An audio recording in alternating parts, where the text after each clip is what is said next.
No running away from the responsibilities of life. After your death, you reach Swarga and your child is struggling for money. You will not be happy in Swarga. A lot of people get lost along the way. How do you know? Sometimes you're ready for it, sometimes you're not ready for it. That is the reason why you need to have Guru Sanitya. देख, जीतने के लिए आखिरी खतरा, खून के खतरा तक जो लड़ाई करता है वो ही उत्तम योद्धा है, जीतने वाला नहीं है। कैसे पता चलेगा कि आपके लिए कौन सा गुरु सही है? तेरे माइंड के चित्तवृत्तियों को इग्नोर जो नहीं करता है वो गुरु सही है। These days, push your limits means increase your capacity to struggle while you keep your mind always blissful. How? That is exactly what you need to learn through the Sri Vidya and the supramentalization or the Sanatana Advaita Vedanta. So Guruji, what happens is like when say a sadhak starts doing sadhana and then you go deep into your sadhana and वो इतना मीठा होता है और इतना fulfilling होता है that the sadhak then wants to do more sadhana. फिर हमारे अंदर वो भगोड़ा mentality आ जाती है जो आप बोल रहे हो कि भी मुझे यही करना है. And then there are a lot of people who will say कि हाँ you have to be singularly aligned to that one truth. And then a lot of people get lost along the way. How do you know? Sometimes you're ready for it, sometimes you're not ready for it. That is the reason why you need to have Guru Sanitya. Satsangatve Nisangatva. निसंगत्वे निर्मोहत्व, निर्मोहत्वे निश्चल चित्तम, निश्चल चित्ते जीवन मुक्ति बोल के हमारे सद्गुरु भगवान आदिशंकर भगवत्पाद ने कहा है। It means what? सत्संग, गुरु के साथ सही संग होना चाहिए।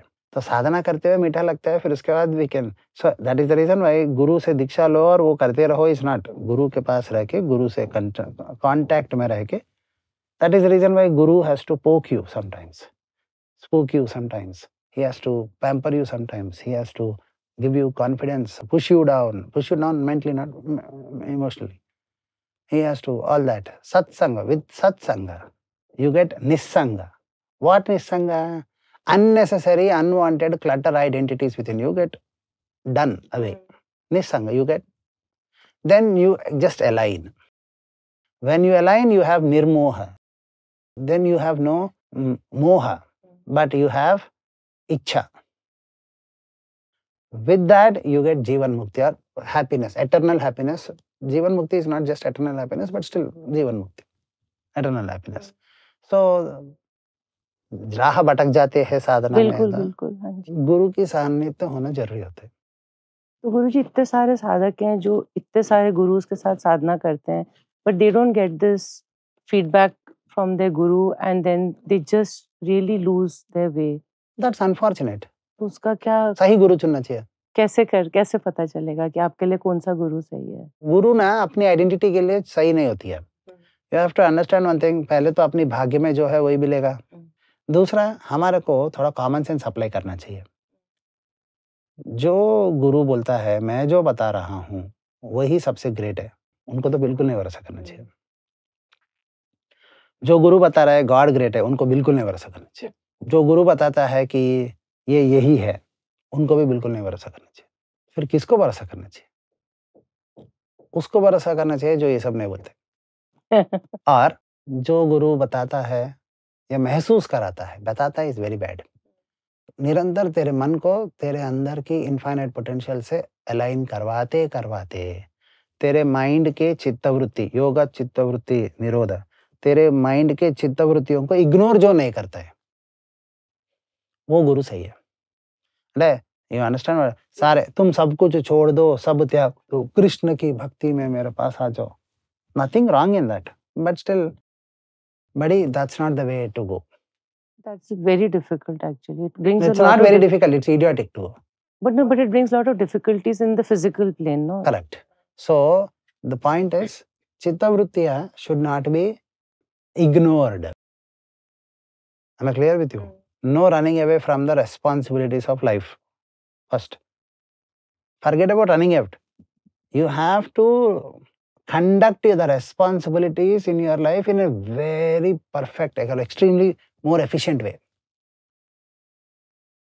See, हमारी भगवद गीता कैसे शुरू हुआ? हे Krishna, not exactly words I am telling, but हे कृष्णा, चलो ये युद्ध हम जीत जाते हैं, तो सामने है सो मेरे भाई बहन जिया जी ताया जी फूफा जी टाइप यही लोग हैं, गुरु लोग हैं। अब इन लोगों को मैं मार के युद्ध जीत भी लिया तो ये लोग ऊपर जाएंगे और उनकी विधवा देखेंगे और उनके बच्चे को देखेंगे और सब बच्चे छोटे हैं, सारे जवान तो इधर ही मर जा रहे हैं, तो उधर स्वर्ग जाएंगे युद्ध में मर के। ऊपर से नीचे देखेंगे तो अपने विधवाओं को और अपने छोटे छोटे बच्चों को देख के हेल्पलेस स्थिति में वो स्वर्ग में रह के भी दुखी होते हैं। इस पॉइंट से हमारे भगवत गीता स्टार्ट हुआ। Correct.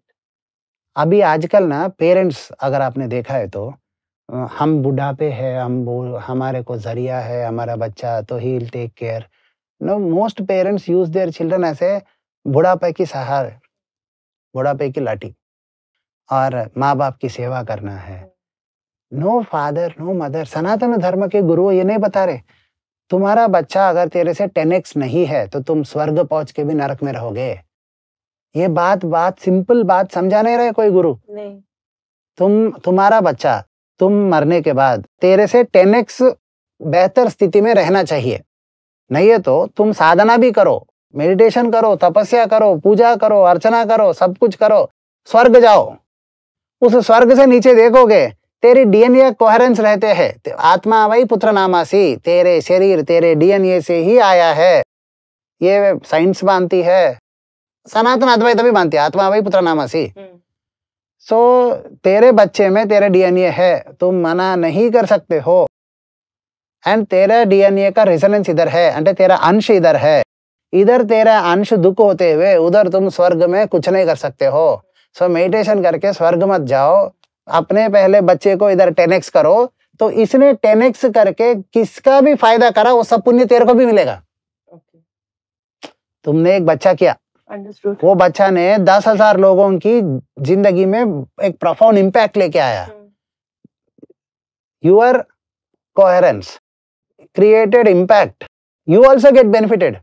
Are you understanding? Yes. It's called yogadan, and cooperation, coordination and sahyog, giving cooperation. So all parents सनातन पूजा करो, अर्चना करो, दूसरों को, तेरे बच्चों को तेरा 10x बनाओ।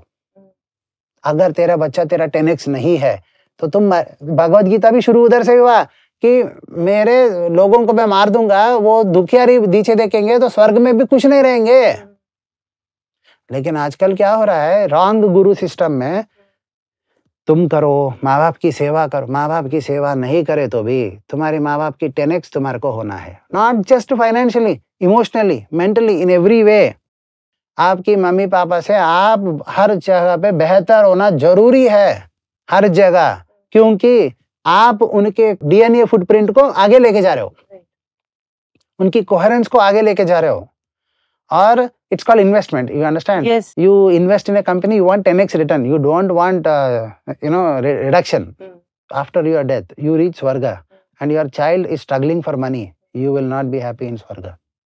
Money or anything, example, money, you have to understand example. No, money connects easily, so I'm telling money. But if your child is not happy in the 50s and you are there in the swarga by doing meditation, from there you will see your child suffering. Technically the DNA resonance will never allow you to be happy there. This is what is told in our Sanatana Dharma. Am I clear with you? That is the reason why we have to follow Krishna Karma Kruta. So we have to understand how Bhagavad Gita, the Krishna actually taught us. You can't run away. You need to create 10x. You need to create a legacy.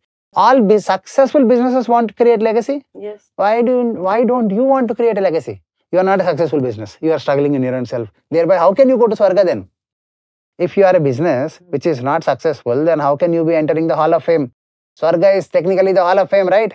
What you can enjoy, that is Swarga. What you don't like is hell. Right. Am I clear with you? And तुम्हारी जन्म में कुछ पुण्य हो गया तो Hall of Fame. Right. पाप हो गया तो डस्टबिन. ठीक है. Make sense or no sense? Yes. Yes or no? Yes. That is the reason why हमारे रामायण में हमारी कृष्ण कीर्ति, राम ने अगर ये काम किया तो आने वाले पीढ़ियां क्या कहेंगे? Correct. Is the question in the Ramayan. Ram अगर ऐसा किया तो रघुकुल के इज्जत क्या हो जाएगा? राम की पूरी जिंदगी ऑब्जर्व करे हुए तो महाश्रेष्ठ अति श्रेष्ठ परम गॉड का डेफिनेशन तो क्या है అంటే पास्ट की मर्यादा बचाते बचाते फ्यूचर की जनरेशन को एक डायरेक्शन देते हुए physical current live in the presence as to save the past and create a golden future. Yes or no? So we have to understand one thing. अगर तुम in your life, if you do not live a life of pride and honor for your own self, if you don't look at yourself, that's not called sadhana also. I am not saying you should look at your pride, with yourself pride and honor. देख जीतने के लिए आखिरी खतरा खून के खतरा तक जो लड़ाई करता है वो ही उत्तम योद्धा है जीतने वाला नहीं है जीतने वाला तो जीत गया है तो उसको जो फल मिल गया तो उसको उत्तम योद्धा नहीं कहते हैं वीर योद्धा वो है जो इसीलिए हम भगत सिंह को इतना इज्जत करते हैं though he didn't achieve his goal but we still respect that great man why and he didn't bother about himself there was no himself there was only the mission for us and the mission was us so आज भी हमारे दिलों में इतना इज्जतदार है कि नहीं ऐसा क्यों है क्योंकि अपने आप की छोटी पिंजरे से त्याग के अपने आप को बड़ा सक्सेसफुल एक मिशन के लिए अलाइन हो गया है हम हमारी जिंदगी में वैसा जीना that is the yoga karma to kausalam efficiency and excellence in your every action is yoga chitta vritti nirodha first unwanted unnecessary negative deviations in your mind and your wrong precepts को हटाओ हटाने के बाद क्या आएगा योगा कर्म तो कौशलम efficiency and excellence आएगा उसके बाद क्या आएगा उसके बाद आएगा लास्ट में जीवन मुक्ति लेकिन ये सब हटा के जीवन मुक्ति God I love God life is not about God life is about yourself आत्म साक्षात्कार भगवान साक्षात्कार नहीं enlightenment self enlightenment God enlightenment is self enlightenment only so God is self that is what our aham brahmasmi are you understanding yes Guru. So anyway most important thing is creating alignment within you and living a life where you can feel pride and honor for yourself but for that what is very important मनोबुद्धि चित्त अहंकार अनुसंधानता वो आ गया तो ये आएगा तो 10x बच्चे भी आएगा अरे बच्चों का योगा कर्म तो कौशलम वो सब आएगा तो ऊपर भी जाओगे साइकिल अच्छा रहेगा तो साधना सही है और फिर मुक्ति कैसे आएगा ये साधनाओं की साइकिल्स में रिफाइन होते होते ही मुक्ति आता है that's what our science says so just do this sit is the most idiotic thing. So if I try to understand in a very simplistic way, though it's not simple, basically we have to achieve excellence in every aspect of our life, do our best and push our limits. Obviously. But push your limits again, not while struggling. You can't push your limits while struggling. I am not asking you to increase your capacity to struggle. These days, push your limits means increase your capacity to struggle and increase your appetite for stress हो जा रहा है. It should not be misunderstood that way. Push your limits while you keep your mind always blissful. How? That is exactly what you need to learn through the Sri Vidya and the supramentalization or the Sanatana Advaita Vedanta. When you align within yourself, within a few months' time, you will get a state of mind where your mind is always blissful. No matter what your mind is happening, you will emotionally feel blissful. Emotionally always blissful. Mentally always working to expand your boundaries. If you are not blissful and expand your boundaries, you are bound to break. The system should be in a balance while it is growing. Harmony. If it is not in a harmony or in a balance and it is growing, it will break. Right. Correct. So, emotions should always be blissful no matter what happens in your life. And mind should always have this continuous and constant progress to expand its boundaries. If both is balanced, you will find a holistic growth happening. So just don't say push your limits. Push your limits while being 24/7 blissful. How is what the Guru teaches.